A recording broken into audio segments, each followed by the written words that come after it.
Hi guys! Kumusta kayong lahat?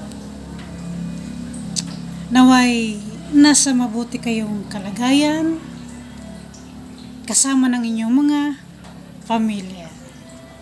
Welcome back again to my channel, Lynn and Jerry Vlog.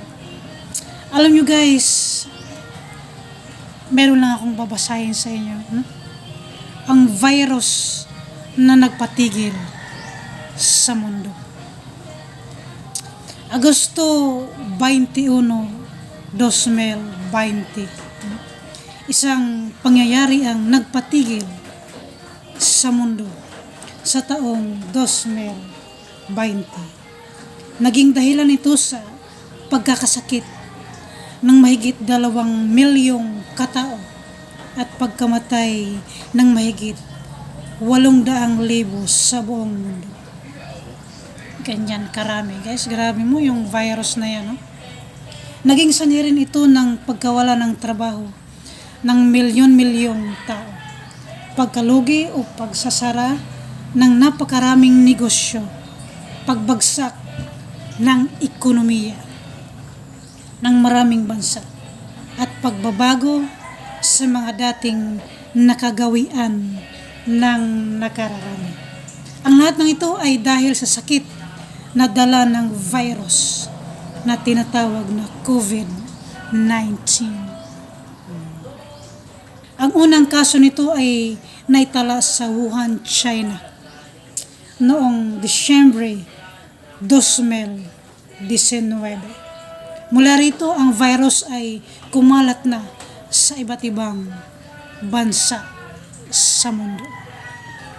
Dahil ito ay isang bagong virus, walang bakuna at walang tiyak na gamot para sa pagalingin ang mga nagkasakit nito. Nangapa ang mga otoridad, pangkalusugan, kung paano gagamutin o pagagalingin ang mga napakaraming pasyente. Kaya ang unang pinagtuunan ng pansin ay paggamot sa mga sintomas ng sakit.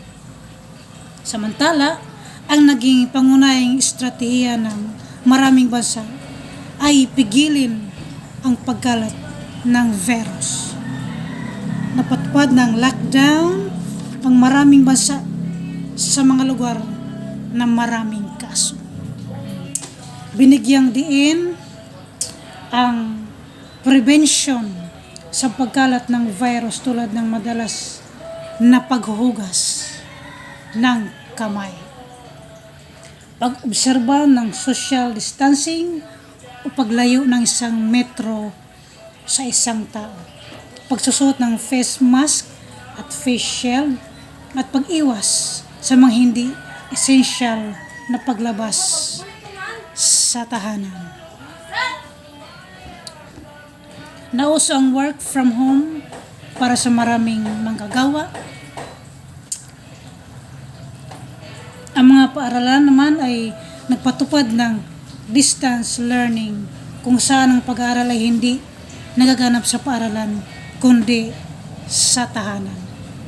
Gamit ang mga app sa internet para sa mga mag-aaral na walang connection sa internet, ay nagamit ang modular learning. Nabubulol na tayo guys, modular learning.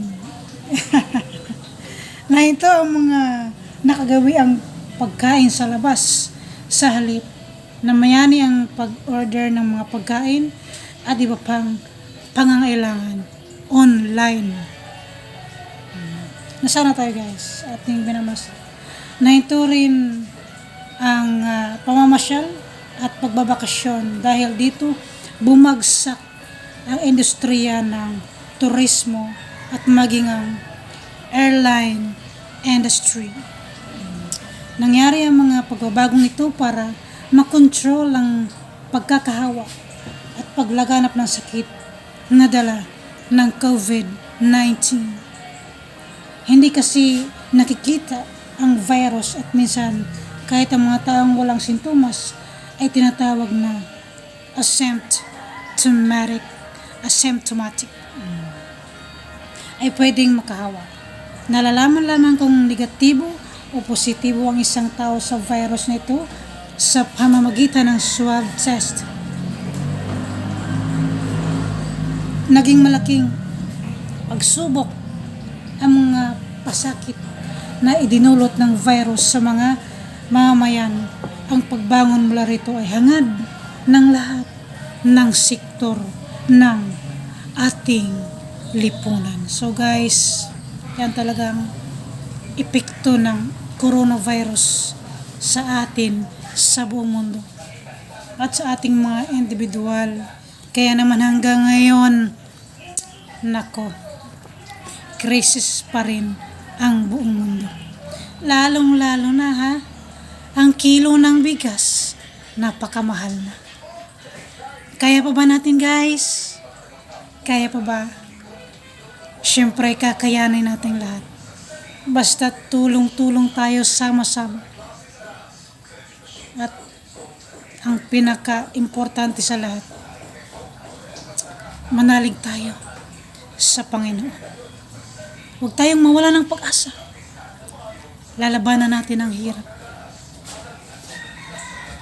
Basta magtiwala tayo sa Diyos. Dahil siya ang makapangyarihan sa lahat. Siya ang nagmamayari ng buhay natin, guys. Huwag kayong mag-alala kahit mahal ang kilo ng bigas.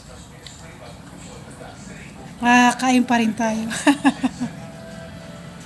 Makakain pa rin tayo ng bigas. Ang importante lang magkaisa tayo. Magtulungan at magmahalan tayo. God bless you guys. Pagpalain tayo ng Panginoon Diyos. Salamat sa inyo and please subscribe to my channel. Like and share. Maraming salamat. Bye bye guys.